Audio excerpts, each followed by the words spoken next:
Hey guys, it's Alicia with WTI, and if you're looking for an easy way to mount your Lutron Caseta Smart Hub and Smart Bridge Pro, then this is a really great option. So this is from the brand Holicfun, and you can see here that our previous solution to holding this device in place was a zip tie.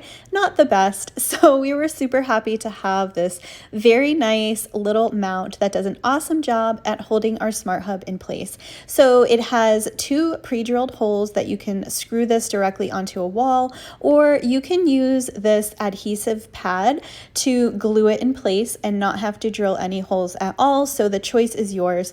We are keeping it permanently mounted here, so we just went ahead and screwed it into place, and it was so simple. Once you have it mounted into place, you can gently put your Smart Hub and it just clicks right in and it holds it there, very sturdy, and does a great job. So we've been really pleased with this, super easy to install and works really well. And that's my point of view.